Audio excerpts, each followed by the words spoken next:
बिस्मिल्लाहिर्रहमानिर्रहीम। अस्सलामुअलैकुम my YouTube family. मैं हूं वलीद रज़ा और आपको वेलकम करता हूं आपके अपने यूट्यूब चैनल अलिफ किचन में। जी तो माय यूट्यूब फैमिली, आज मैं आप लोगों के साथ एक ऐसी रॉयल चटनी की रेसिपी शेयर करूंगा कि आप इसको बनाएं और बना के आप इसको स्टोर भी कर सकते हैं। जिस तरह आगे माह रमज़ान आ रहा है और माह रमज़ान के लिए आप इसको स्टोर कर सकते हैं या आप इसको मल्टीपल चीज़ों के साथ जो है वो इंजॉय कर सकते हैं। तो इसको बनाना बहुत ही ज़्यादा आसान है और ये बहुत ही ज़्यादा मज़े की बन के तैयार होती है। तो आइए चलते हैं और जल्दी से फिर रेसिपी बनाना शुरू करते हैं। करेंगे तो इसके लिए सबसे पहले इसकी जो आलू बुखारे की चटनी होती है वो हम रेडी करेंगे। तो इसके लिए मैंने 150 ग्राम के जितने आलू बुखारे लेकर इसको मैंने 2 घंटे पहले गर्म पानी डालकर इसको मैंने भिगो दिया था और देखिए अभी ये बहुत हद तक सॉफ्ट हो चुके हैं। अगर आपके पास भी टाइम नहीं है तो आप इसको गर्म पानी में भिगो सकते हैं। और यहाँ पे अभी हम इसको थोड़ा सा मैश करेंगे और हाथों की मदद से ही हमने इसकी जो गुठलियाँ हैं वो निकाल लेनी है। तो यहाँ पे अपने हाथों को साबुन से अच्छी तरह से वॉश कर लीजिएगा, क्योंकि हमारी और आपकी जो सेहत है वो सबसे पहले है, बाकी सारी चीज़ें जो हैं वो इसके बाद हैं। तो यहाँ पे आप इसको ब्लेंडर में डालकर ब्लेंड भी कर सकते हैं, लेकिन मैं इसको ब्लेंड नहीं करूँगा। तो यहाँ पे मैं एक पैन लूँगा और पैन में हम शामिल कर देंगे जो हम लोगों ने आलू बुखारे का पल्प या गूदा निकाला था वो हम शामिल करेंगे। और यहाँ पे हम इसमें 2 कप के जितना पानी शामिल करेंगे और 1.5 कप के जितनी हम इसमें चीनी शामिल करेंगे।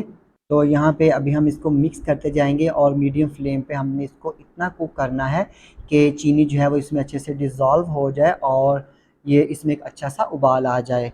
अगर आप चैनल पे नए हैं तो जल्दी से चैनल को सब्सक्राइब कर लीजिए और बेल आइकन को प्रेस करना मत भूलिएगा, ताकि हमारी जितनी भी लेटेस्ट रेसिपीज़ हैं वो सबसे पहले आपको देखने को मिले। तो ये देखिए जी, यहाँ पे चीनी जो है वो अच्छे से डिज़ोल्व हो चुकी है और इसमें एक अच्छा खासा उबाल भी आ रहा है। अभी यहाँ पे हम इसको हाई फ्लेम पे 5 मिनट के लिए कुक करेंगे कि पानी जो है वो इसमें थोड़ा सा ड्राई हो जाए और ये थोड़ी सी गाढ़ी हो जाए। तो यहाँ पे हम इसको कुक होने देते हैं और मिलते हैं आपसे 5 मिनट के बाद। तो ये देखिए जी, यहाँ पे चटनी को पकते हुए 5 मिनट हो चुके थे और यहाँ पे अभी हम आधा कप के जितना पानी लेंगे और इसमें शामिल करेंगे 3 खाने के चम्मच कॉर्नफ्लोर। और यहाँ पे पानी और कॉर्नफ्लोर को हमने अच्छे से मिक्स कर लेना है। और यहाँ पे इस मिक्सचर को अभी हम थोड़ा थोड़ा करके शामिल करेंगे चटनी में, ताकि चटनी जो है वो थोड़ी सी गाढ़ी हो जाए। तो बहुत ज़्यादा गाढ़ा मत कीजिएगा, क्योंकि ठंडी होने के बाद ये चटनी मज़ीद गाढ़ी हो जाएगी।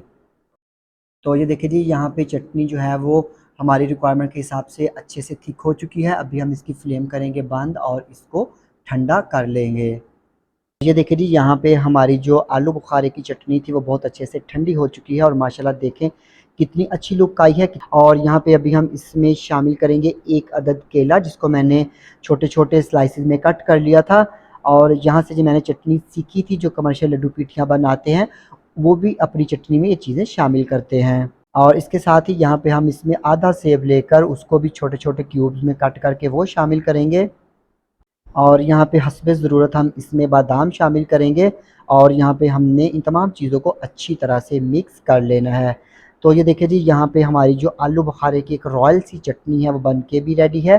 तो मैं उम्मीद करता हूँ कि आपको ये मज़ेदार सी चटनी की रेसिपी यकीनन पसंद आई होगी। अगर आपको ये रेसिपी पसंद आती है, इसको लाइक कीजिएगा, कमेंट कीजिएगा और अपने फ्रेंड्स और फैमिली मेम्बर्स के साथ शेयर करना मत भूलिएगा।